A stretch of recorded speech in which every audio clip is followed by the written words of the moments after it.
Hey everyone, welcome back to Vinyl Friday, where I go through my records in alphabetical order, like a big nerd, and talk about why I love them. This week is a Rubber Soul week. We're going to be listening to track 5, side 1, Think for Yourself.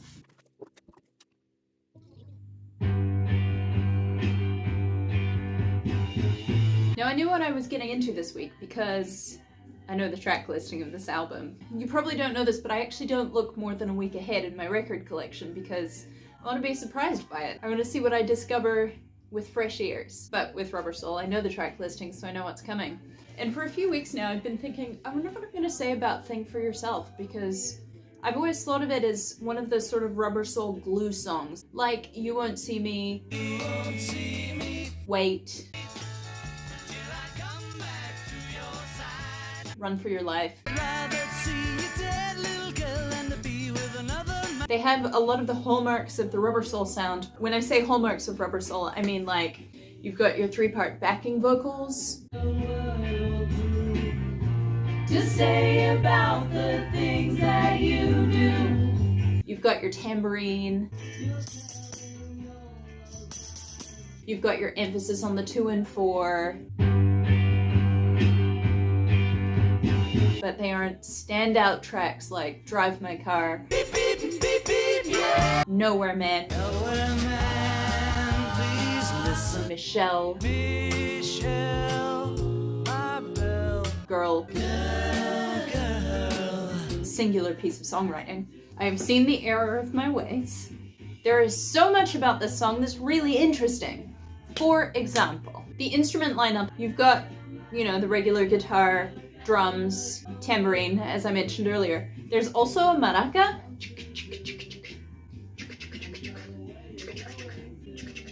an organ, and a fuzz box on the guitar.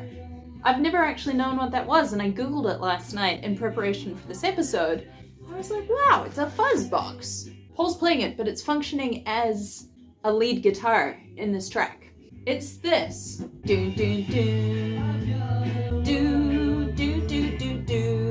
Here it is again without me.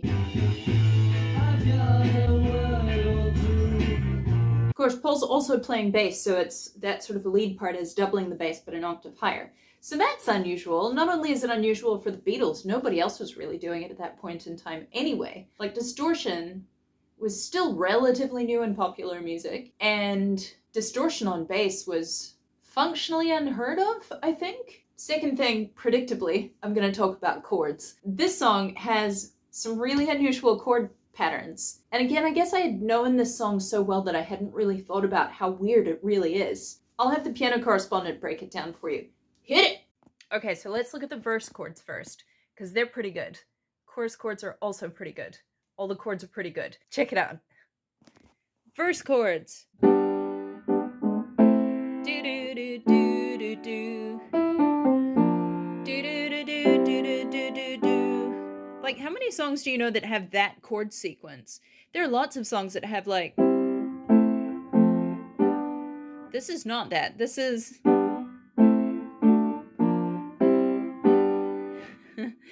It's not a common chord sequence. Here's the chorus. But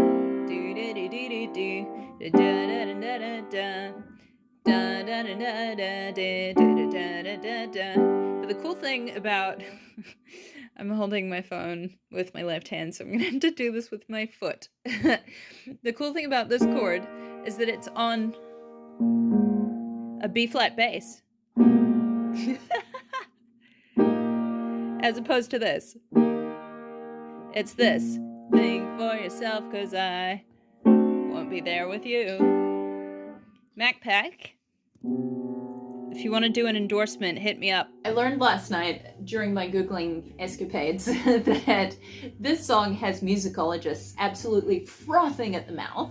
There's almost an entire Wikipedia entry on the musical form of the song. This is my best musicologist cosplay. Here we go. Hang on. Okay, here I am being a musicologist. You can tell because I put my glasses on, and that makes me look like a proper academic. Okay, here we go. During the chorus, the anticipated tonic identifying 5-1, G7 to G7, shift is preceded by an unexpected flat 6, E flat over B flat. That was the one I played with my foot. In second inversion that undermines its tonal direction. The Beatles didn't know that. Now, here is my favorite summary of all of this. Here we go. Where is the music going? Where does it feel it should settle? What is the key center and the mode? The whole point is to think for yourself. Musicologist Walter Everett describes the composition as a tour de force of altered scale degrees. I'm sure that's exactly what you were thinking at home. So yeah, I was totally wrong. Yes, it may be a 2-minute, 19-second song. Yes, it may look really simple on the surface, but there's actually a hell of a lot going on under the surface. It's a real iceberg of a song. I don't know if it's obvious, but I've gone down a massive Titanic rabbit hole recently and I'm a little bit obsessed. This song, for me, is where George is starting to find his feet. He's contributed other songs on other albums, like Don't Bother Me on Hard Day's Night. So go away, leave me alone, don't bother me. Which he put down, but I think is actually a bit of a bop, so I recommend having a listen to that one. Or I Need You on Help. You don't realize how much I need you. And they're all fine, but I feel like this is the album where his songwriting starts to become a bit dazzling. This is not my favorite of his songs on the album. I'm very excited for when we get to If I Needed Someone, which I think is a stellar piece of songwriting. This is a solid song, but it's better than his previous attempts, I think. Musicologists would agree with me. This is sort of the point in the Beatles' career where George starts to become very interesting to me. You know, I think he was only about 22 years old at the time. I think, correct me if I'm wrong, but there was some really interesting stuff happening in his life. For instance, a few months before they started recording this, he took acid for the first time. I think that probably expanded his worldview somewhat, which is what it says on the box. And also he met Bob Dylan. I guess it was the first time that they had really dug into music that wasn't early rock and roll or Motown or skiffle or blues or country. This introduction to folk also meant an introduction to broader thematic concepts, so they weren't just singing about love. I'll come back to that. 2 more points. The first is that Paul's harmonies just really makes the song for me. Here it is. Go where you're going to. Think for yourself, 'cause I won't be there with you. Again. Think for yourself, 'cause I won't be there with you.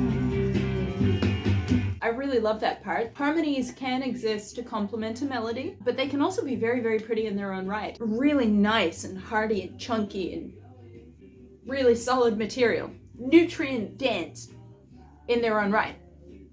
I think this is what that does. The last point that I would like to address is that there has been some disagreement as to whether this song is political in nature or romantic in nature.